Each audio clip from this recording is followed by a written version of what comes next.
industry colleagues. Welcome to the Quest for Excellence series hosted by Intellectus Consulting.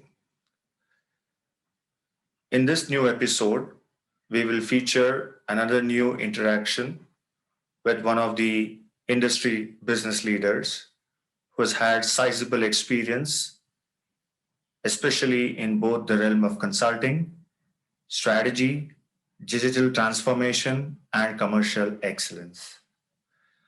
As you are all aware by now, the Quest for Excellence series is an endeavor to raise the standards of pharmaceutical marketing excellence in our industry. Towards this, we feature interviews with our business leaders who have had sizable success and track record in building brands, businesses, and also transformational excellence for their organizations. Intellectus Consulting, right since its inception, has been passionately committed to the cause of raising the standards of marketing excellence as well as improving the capabilities of our pharmaceutical marketeers.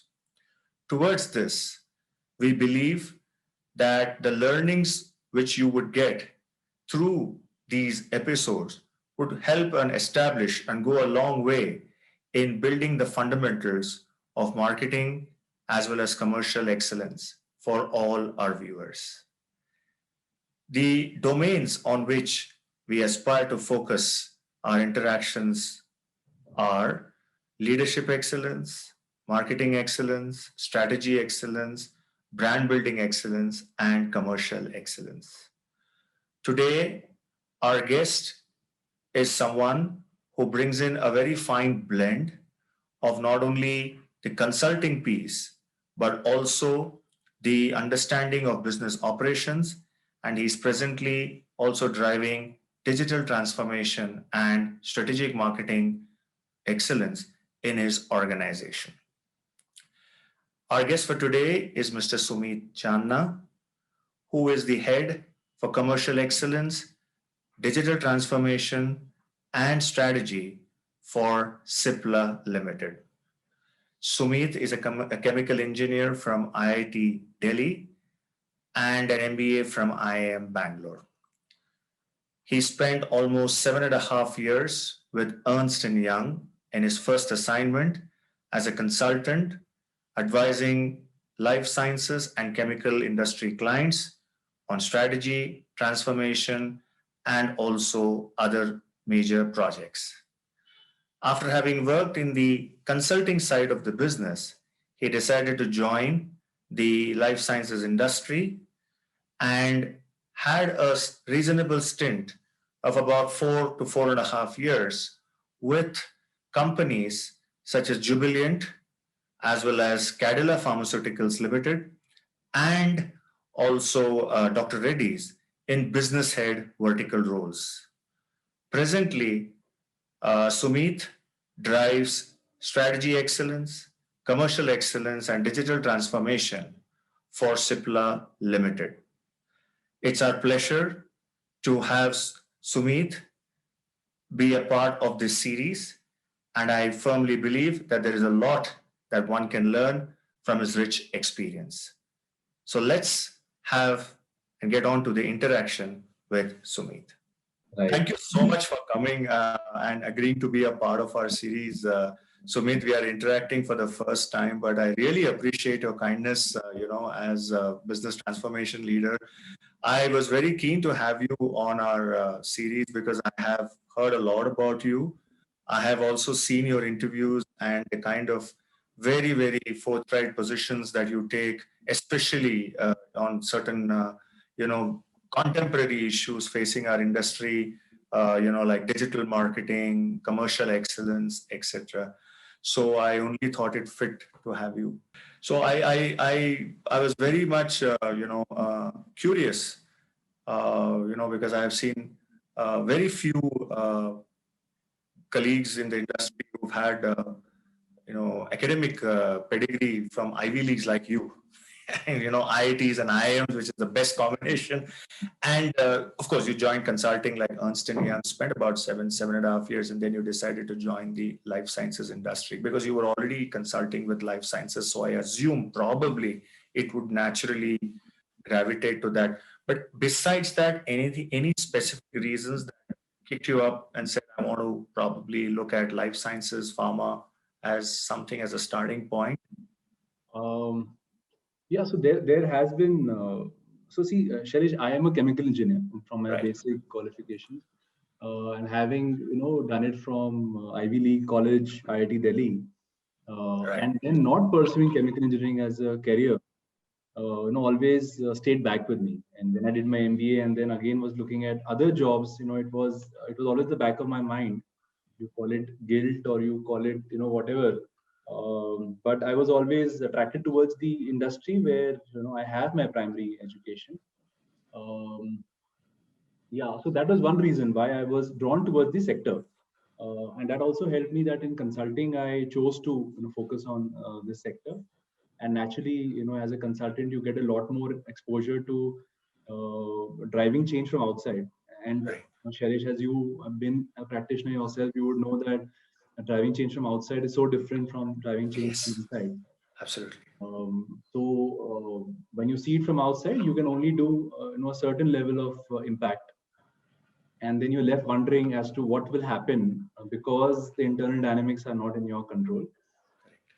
So after 7 years of consulting with ENY, I reached a point where I felt that I must go on the other side of the fence because a lot of action is happening there. And also it was a time where information asymmetry days were getting over. So 2012, 13, when the tech boom was at a stage where data was easily available, consultants no longer were in the position where they could leverage data arbitrage to build consulting services. So it made a lot of sense to be within the organization and create the change and impact that one wants to. So that helped me to make up my mind. Nice, nice. I want to structure a conversation around three broad heads or topics, if you don't mind. So, with one, which is all what you currently do. One is around, I want to pick your brains on the aspects of strategic marketing excellence and how you see it stand today, not just in the context of Cipla, but at an industry level. I would also want to understand your perspective around building commercial analytics and more from the piece of data analytic driven decisions.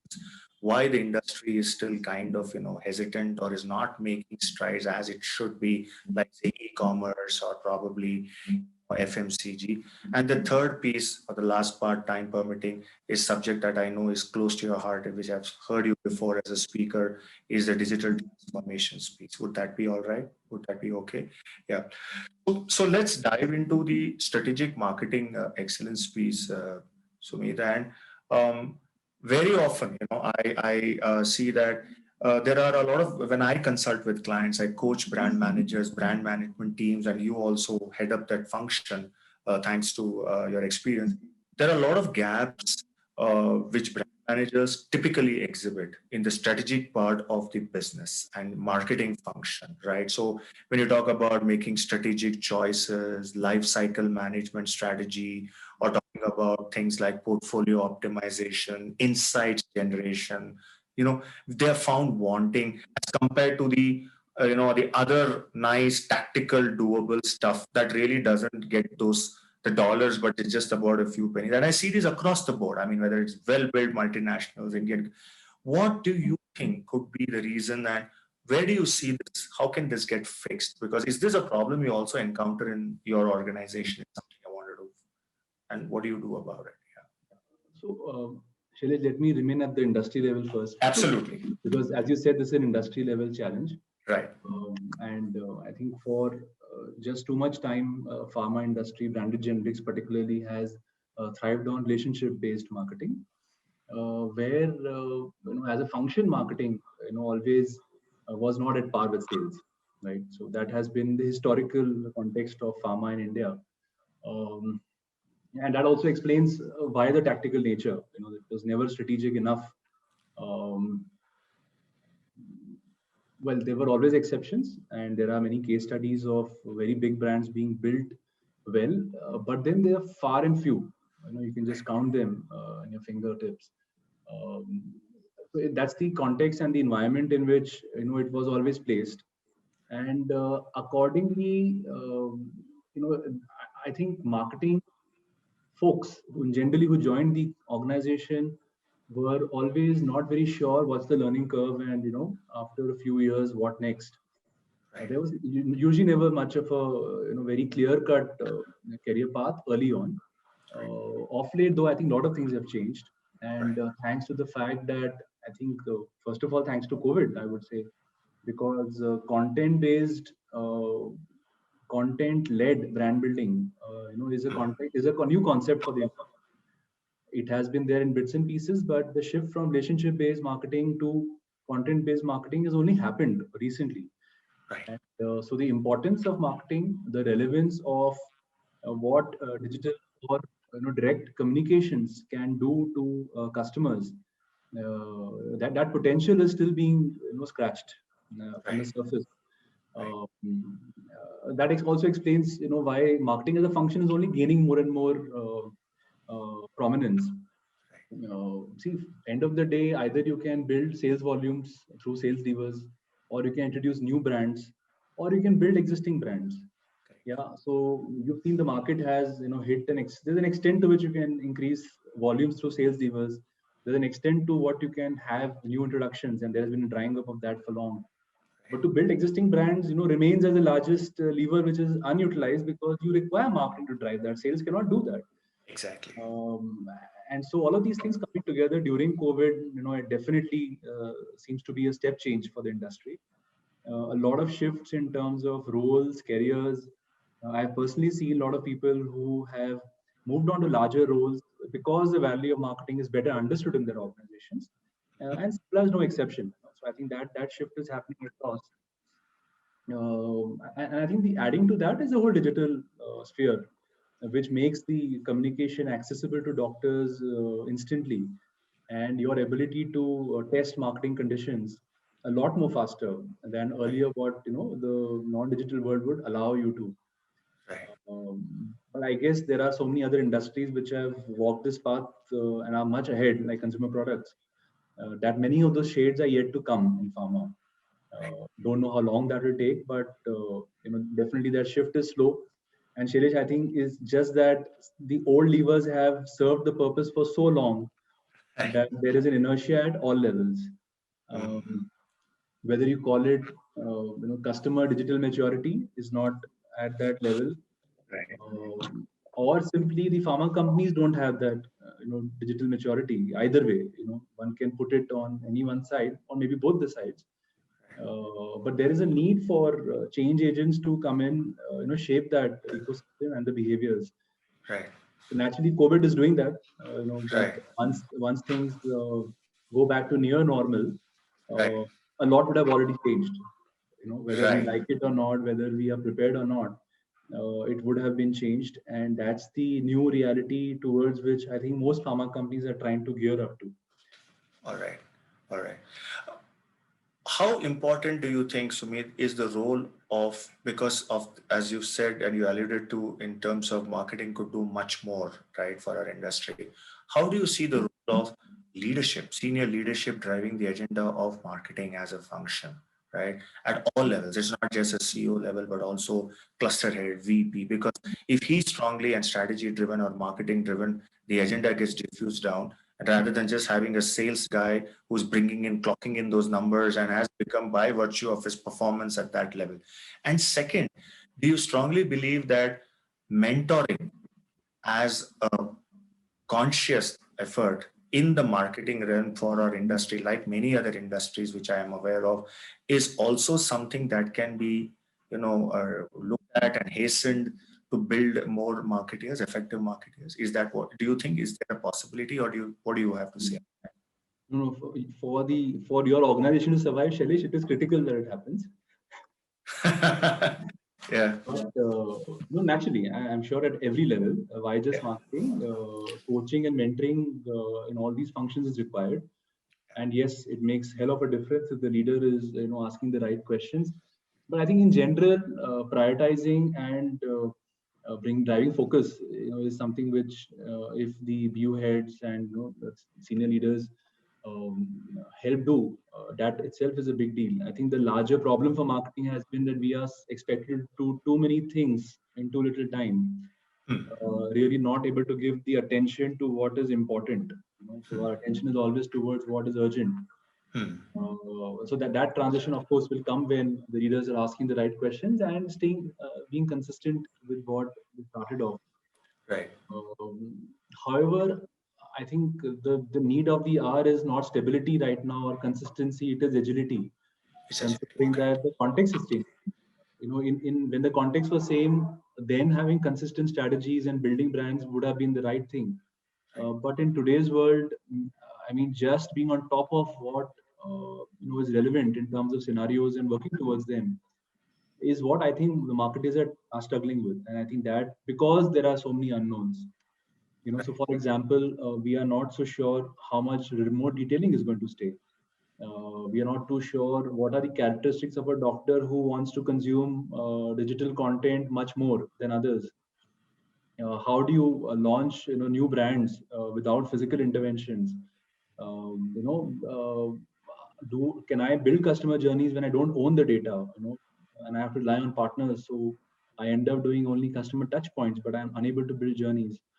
uh, and then basic questions like I don't have enough data about my customers to actually reach them Right. the way I want to reach.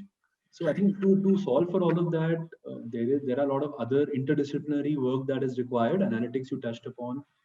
Uh, I think those streams, data science, the way it can play, behavior science, the way it can play, and how they come together, is something which would make a big difference. Right.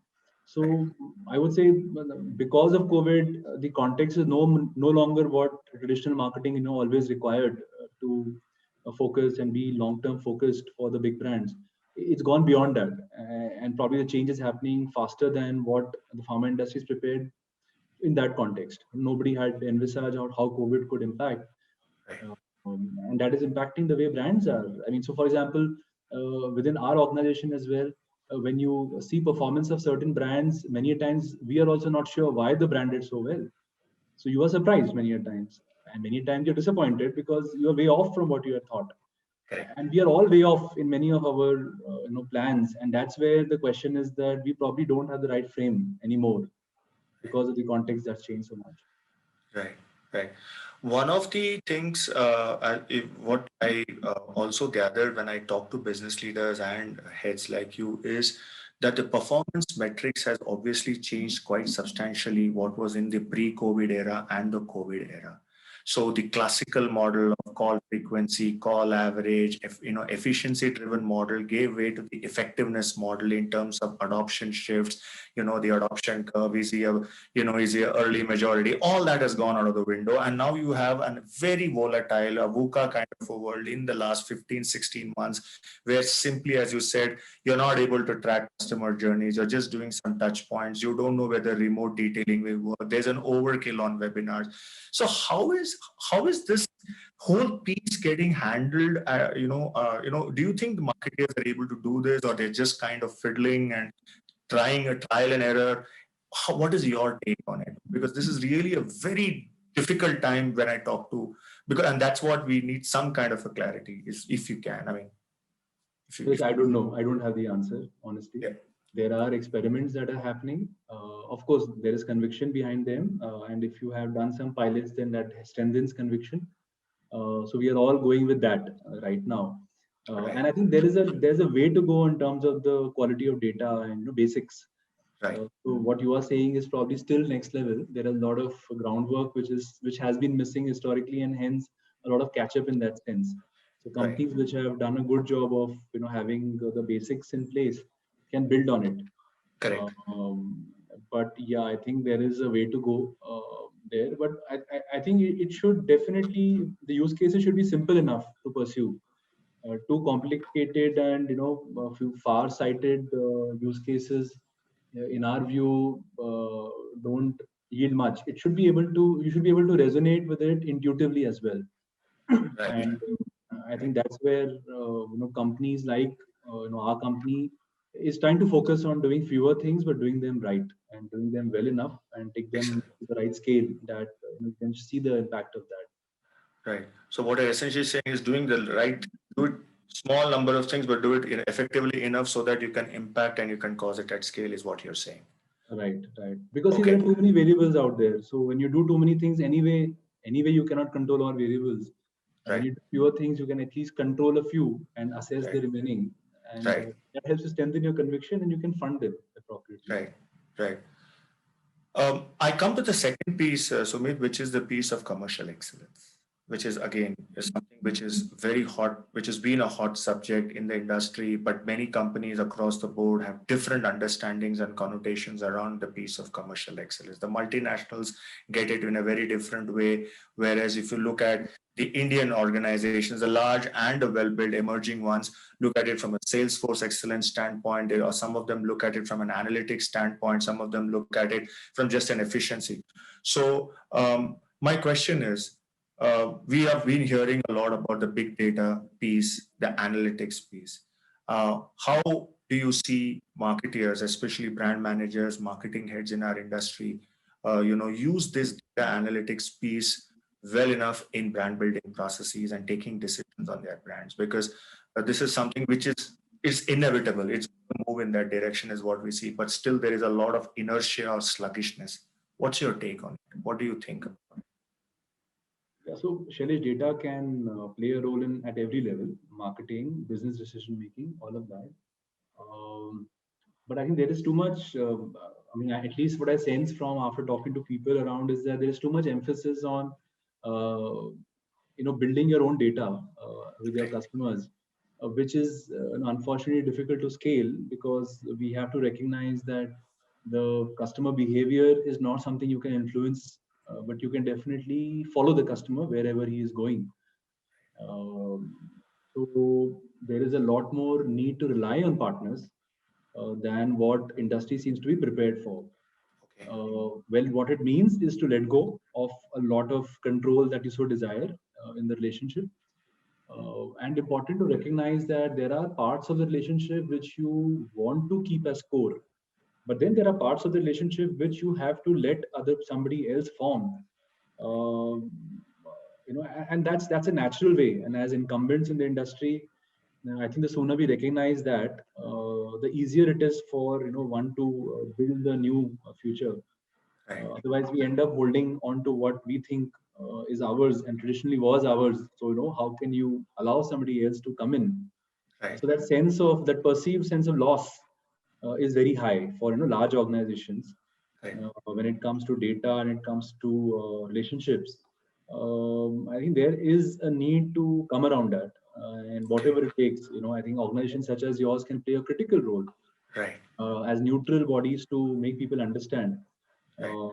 that if you don't do anything because of what you think is yours, anyway it will not remain. So might as well Correct. Right. dispassionately earlier Uh, earlier no, the better. absolutely well said, Sumit. Very well said. Yeah, this is what is very apt. When we talk to industry insiders, right? What we see is first, they are struggling to fix the data. So the data cleaning part, the data gathering, collation, cleaning part is one. But second is also organizing the data in the manner that it can lend itself to analytics piece, on which you have a platform that can churn out data and create those very good data sets which are meaningful and in the right way, which may help organizations take decisions on critical issues. I mean, as we work with partners, actually, including my organization or with our data analytics partner based out of the US, we realize that there are areas around optimization of resourcing, or probably looking at go-to-market models, etc. So I think what you're saying is get the fundamentals fixed first, and then probably get on to the other piece, which is going to take some time. Till then, I think it is still off, right? Yeah, but I'm not saying it's in sequence because there are few things which can be done in Okay, sense of the go-to-market models, uh, while others need data fixing. So I think these exercises have to go in parallel. Otherwise, you cannot sequence them because there will be a new set of challenges a year down the line, 2 years down the line. right. Work has to happen on all fronts, I would say. Absolutely. Absolutely. I come to the piece today's convergence of tech and health. And no better person than who understands digital and the disruption of the model, pharma business model has happened extensively over the last 5 years as I have been tracking the industry and our organization. The intersection of tech and has health has caused disruption in the pharmacy chains business. It's caused disruption in the telemedicine, thanks to COVID, which has been the biggest disruptor. You see, you've had a lot of telemedicine, consultations happen. You have seen disruption in the supply chain piece of the industry. You have seen disruptions in the manufacturing piece. You are seeing disruption all around.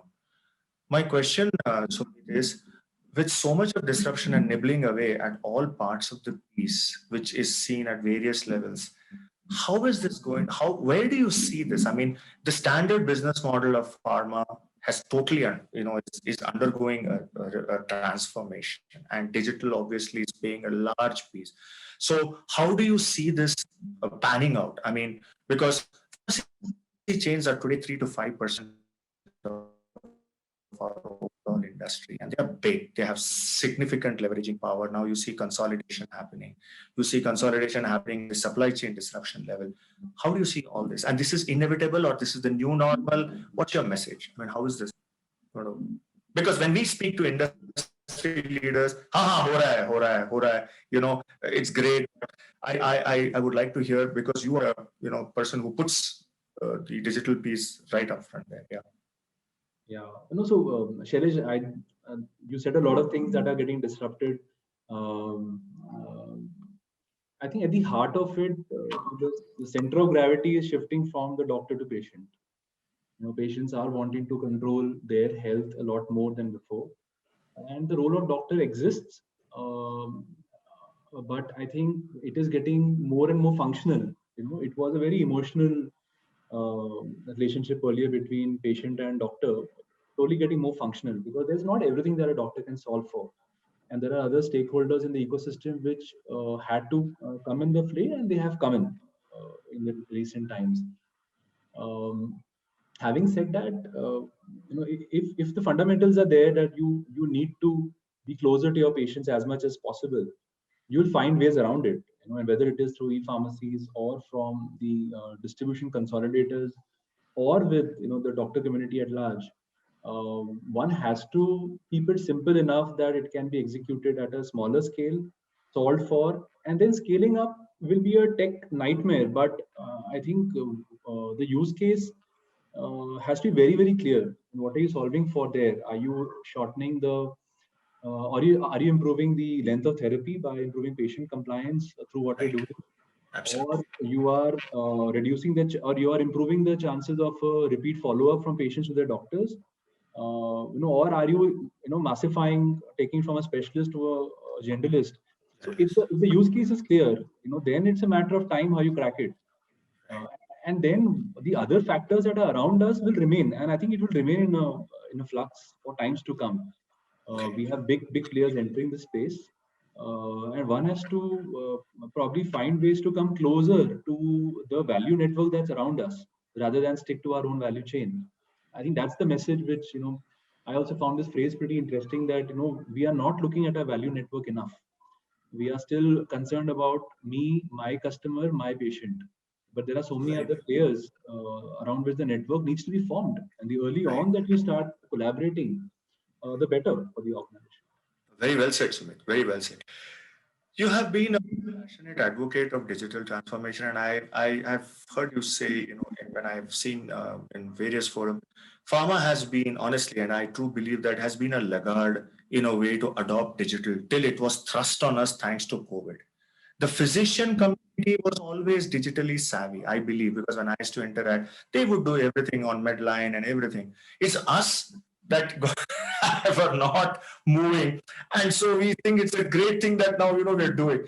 So, and the second piece is, I mean, you're from the industry and you could choose to answer. As I asked, I wanted to ask you, I'm still seeing random acts of digital, like a darts game, and I know your smile indicates that. And I know why do we behave like this? I mean, what is your take on industry? Why is it we are not able to think coherently? You have digital champions like you and a lot of other people. Why is it that our industry is not? Is it a lack of conviction, or is it because of the inertia? Why does the industry behave like this? I just want to know from an internal plus an external observer. And you can be as honest you choose to be, or it's a question. So I'm not trying to do an Arnab on you, so don't worry. No, but Shailesh, you are in a better position. You are Yeah. seeing the industry from a hand's length, and you may be in a better position to comment why there is fascination with the shiny toys in digital world. Right. But yeah, so I think it's a temptation. It's a temptation because some shiny toys can move some metrics which help. But I think organizations are smarter than that. Right. Some things may be done for whatever reasons, for optics or some relevance internally. But by and large, I think there is a recognition that we don't know enough to solve the problem. Right. Um, and Shailesh, you would also agree that even consultants don't have answers. So if it was said that no, there is a parallel out there here and there which you can replicate, that's not the case either. This model is so different, the pharma model in India particularly. So when nobody has an answer, then playing darts is not such a bad thing. And let me start by saying that. Of course, one needs to know from what distance and what you're aiming at. Um, and I think organizations have that maturity to, I think, at least internally acknowledge that we don't know enough. Well, I can understand outside world will not know of that, but I think it's a good starting point to say that I don't know enough. In fact, even if you look at my type of profile, I am not a digital native. I have moved from other roles into this role. So while I can be a good translator, I can appreciate how businesses have to move leveraging digital. There are nuances within digital which I struggle, and it's easy for me to say I don't know. But then there are team members of mine who struggle because they are supposedly experts in those domains, and then they have to live up to it, and we end up taking a decision sometimes which is based on somebody's judgment, and that may not always be the most well-rounded judgment available. So yeah, so there are experiments happening, Shailesh, and why not? I think doing smaller dart games is much better right now. Those smaller experiments, I think, need to go on. I think if they are not done, the conviction will not arise in organizations. Sure. And one company needs to crack one use case, and the others would then take lead and replicate. But then that first mover has to do those things that are required. And at Cipla, we believe that we are that company. Honestly, I Yeah. mean, you may be aware that Cipla has been doing so many Yes. experiments, even Yes. historic. So we are firm believer that we are not married to a structure. We are not married to one way of doing things. And actually, I am very amazed and impressed at the kind of work that has happened earlier. Simply because we challenged every assumption of the industry long before others were willing to do so. So that helps. That helps in keeping the agility alive even in these times. Right. Right. Um, Sumit, traditionally the marketing model has evolved from obviously the plain generics vanilla commodity model to the brand building model in the early late 90s and 2000s to the services model where customer centricity was the paramount thing to today organizations saying that it's not just the pill plus integrated disease management approach, whatever you may call it, and then finally getting into the realm of customer experience, right, which ultimately is what digital creates, that powerful customer experience. And we see examples, yes, there are examples of excellence, I think, in your own organization. When we see the Berok Zindagi of for asthma is one attempt to drive that level of experience creation in digital. Um, how mature is we have one use case, yeah, you rightly said. Do you believe, you're a firm believer that this will only gather pace in our industry now that we are getting our acts together on digital, we're creating more of the experiences? So I just thought. No, absolutely, Shailesh. We are a firm believer in it, and that's the reason we have invested behind such large-scale campaigns over years. Having said that, we also realize that in the patient funnel, we are only playing on the awareness side. Right. with Berok Zindagi, and our intent is to go further in the funnel. So we will play this game much more deeper going forward, and I'm sure we are not the only ones. I mean, there are many examples in the industry for the respective therapies where they have a certain position in the market. Many companies are attempting this. We are Right. all aware of those cases, and rightfully, where there is a right to win, I'm sure organizations are thinking hard. But yeah, we are firm believers, and that Right. starts from the top. Our organization from the top believes in patient centricity. Caring for life is our mission statement, and we live it every day. And so it's a very different experience being part of an organization that takes pride in the purpose that we carry. So yeah, I don't know if I answered your question, No, but no, but I I think you get. had answered the question yourself. So I'm just adding to it to say that No. we share the Okay. conviction very much. Which very well. Okay. The sales force is the largest channel for the any industry, any company in our industry, and that's had been, and the sales force time and the face-to-face calls has actually taken a beating in the last 15 months, where digital has had to step in and fulfill the requirements of meeting customers, doing remote detailing, etc. And so we had these new words getting coined and bandied about, like phygital, which was basically physical plus digital, etc. And I know again you're smiling. It's great. Where do you see this? I mean, now, and as you've said, and I've heard you say also, and I truly believe what you say, right? That habits are formed in the digital space, right? Once you have a habit, like for example, today net banking has become a habit, Paytm has become a habit, Netflix has become a habit. So as consumers, we are making that automatic transition to the digital way of doing and living our lives and transactions. And pharma will move eventually. But this phygital thing about physical and digital, and obviously riding on the sales, because that is the biggest driver of the.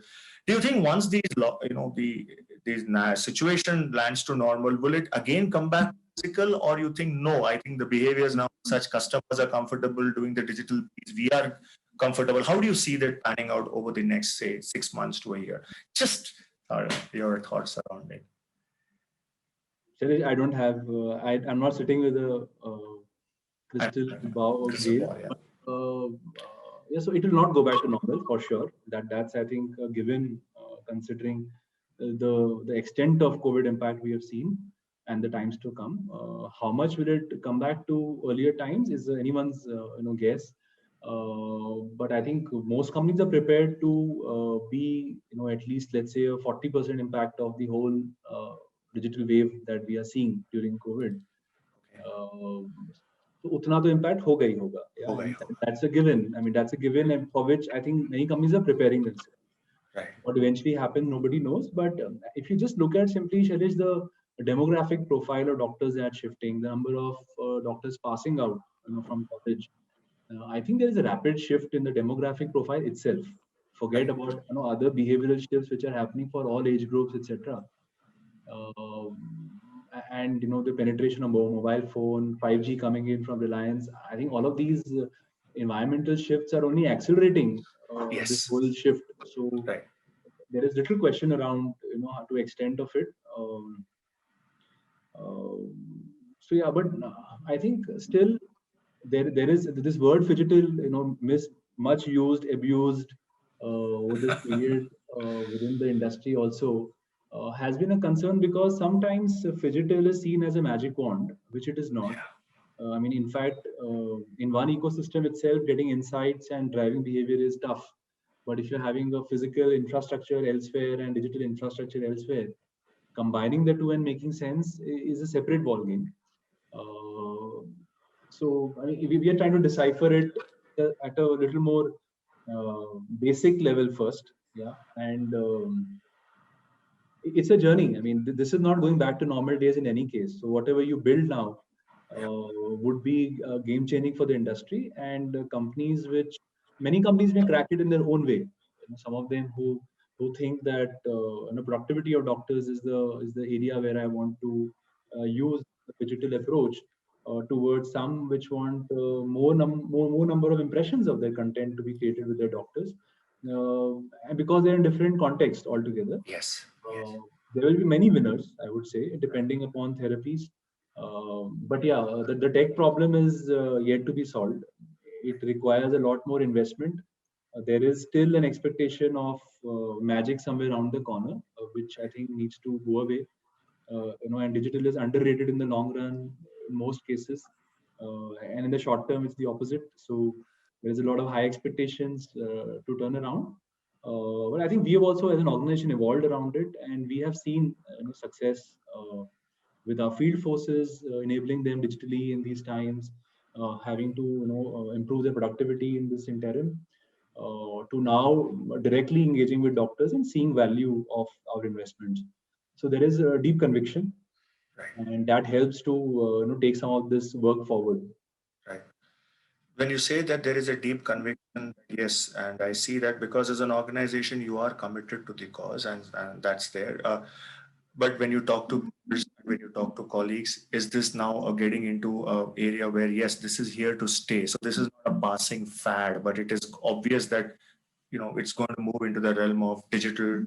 Yeah. It's something that Yes, you yes. really are convinced. Yeah. So I think intellectually we are there, everybody. Emotionally, the journey everyone is traveling, and It's traveling. Yes, very, everyone faces very true. fatigue of digital, and doctors are no exceptions, and my colleagues are no exception. We are all part of the same journey. So if you look at adoption of electronic prescriptions and teleconsultation, that tells you that there is a question also on the digital maturity of the customer. Maybe there is a hope that things will go back to normal. For many of the doctors who probably found it easier in earlier times, simply because they were not exposed to other ways of doing things. With a prolonged set of waves, that will change, and it's a matter of time when you get prepared for a new behavior which you never imagined a Absolutely. large customer segment would be displaying. Right. Uh, but yeah, we are in the midst of it, but it's challenging. It's challenging for everybody, I would assume. Right.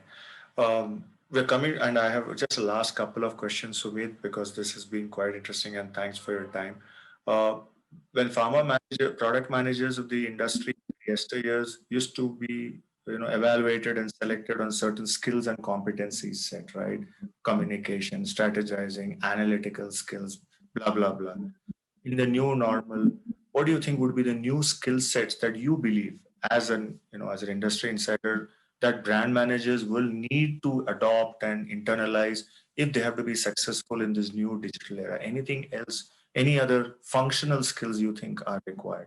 Because you interact with brand managers, I'm sure, on Yeah. a day in, day out. So digital tools definitely are something which are part and parcel of expectations. So Okay. there is no longer a digital manager around a brand manager. The brand manager Okay. is supposed to be the new digital brand manager. Okay. So there is a shift in expectations for sure there. At the same time, I think the value of inciting, is more important than ever before, because we are expecting a lot more agility within the organization, and that will only come when we know what's going right and what's going wrong. So, digital tools, inciting abilities, and uh, uh, yeah, I was saying something else. I slipped my mind. Um, yeah, I'm not getting what I was saying. The third thing, getting that. Yeah. But digital Well, tools and definitely inciting is something that will be required, and we're expecting a okay. lot more of that from the teams. Were you probably Agility. I was coming to that. agility? Yeah. Okay. Yeah. Yeah. So agility, digital tools, and the Inciting. inciting piece of it are the three Eventually, critical. see, agility is the behavior we are looking in terms Yes, of digital, absolutely. Yeah, but that behavior will only come when it is backed by data, which means one has to be able to get insights as to what worked in the previous campaigns. right, Without digital tools, one will not be able to, because more right. than half the work is pure play digital right now for every digital brand, for every brand manager. Wow, or almost half the work now. Okay, if you're looking for a metric like that, let me not put a number. Let me not put Okay, no problem. Yeah. But there is a lot of emphasis on going that path, Okay. because see, in the physical world, most of the campaigns do not find the light of day, right, because of the lockdown, etc. Yeah. So it's the digital send campaigns which have actually moved ahead and are also getting us results. Right. So the shift towards going purely digital in terms of tools is unprecedented. All right. All right. So this is one sets of attributes that the new brand managers will have to obviously display, adopt, internalize, whether they like it or not, right? Because tools, agility, because So these are it's now, yeah. it's a given. It's a given. It's a given. My last question, Sumit, is how do you see the state of marketing in our industry, say, in another 12 to 18 months from now? I know I'm not asking you to look into a crystal ball, but given the current scenario, given the way digital transformation, every organization is at different pace of digitalization or transformation. How do you see it panning out over the next 12 to 18 months? Given the fact this is going to be around for a while with intermittent lockdowns and opening up, etc. Yeah. So I think segmentation and targeting has been a fundamental issue in marketing earlier, Right, and that will get a lot more sharpened. So micro segmenting and micro targeting would be possible, and digital allows you to. right, So whether it is on social media, whether it is on doctor networking platforms, or directly through your own platforms, that ability to sharpshoot messages based on target group would help to do the belief shift that one is doing for your doctors. right. Uh, so I think that data and the digital tools required, when the adoption happens, this is going to improve big time the STP part of the planning in marketing. Right. Um, and I would assume that big brands will be much bigger. There'll be fewer brands within a molecule. So the play will be between the top players within a molecule rather than the tail. The tail would have to decide to exit sooner or later, Yes. and people have to choose what their areas of strength are and where they have a right to win. And once people make those choices, and that will take time, because I guess still there is a lot of misplaced confidence around brands that this is my place where I can still make a mark without actually differentiating much, because we've been a generic industry for far too long. So there is a hope that things will get back. No, there is a market. These three states always give me business, irrespective of what happens. So there are so many Yeah. patterns of the past which don't go, and you don't know how it will take a turn. But definitely, a lot more bigger brands at a national level will start playing out, and Right.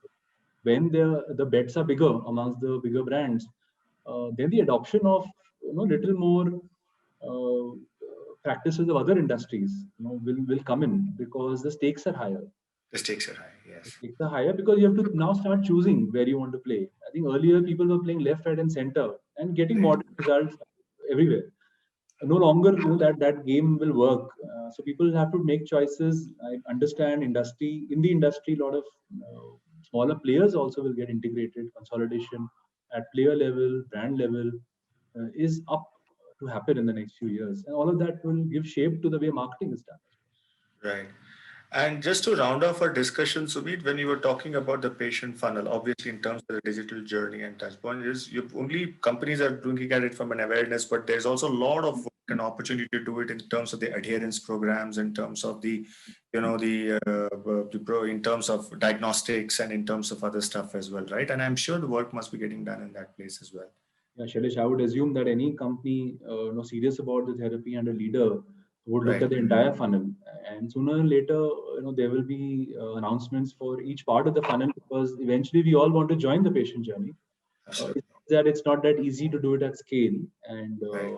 but yeah, that's the endeavor, I'm sure, for many large organizations. Very nice. Sumit, it has been an absolute pleasure to interact with you. Although it's been my first time, thanks a lot.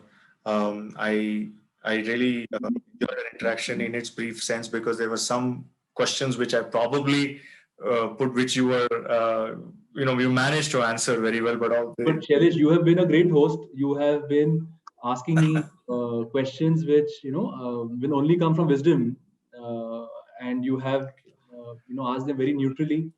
But sorry, I have not been able to answer beyond the point, no, because no, no, it's there are no fine. right answers. There are no No, right no, it's answers. absolutely fine. No, no, it's absolutely fine. It's first of all great to connect with you for the first time on a platform like this, because I have seen you talk on other platforms as well, and I was, to be very honest, I the clarity of thinking and sticking your neck out in certain areas is absolutely clear. Because if we want to be change agents, We've got to first stick our neck out and take a position on it. And I think you do that, you've done it. And so you're on a neutral platform like this. And I appreciate your viewpoints, Sumeet. Second, I think what I really loved about is there's some of the key notes that you have, points that you have mentioned, which which obviously I will, I feel that our audience of brand managers and marketeers will certainly benefit in what you're talking about. And the third important piece is that it's an evolving journey, so it's not going to be a fixed kind of milestone. It's going to be evolving. People are iterating at their own pace, but what you have said holds hope that this is change for a good time to come and not just a reversal with new habits. Thank you so much, Sumeet, for your time. Pleasure. Thank you, Shailesh. Thanks. No, my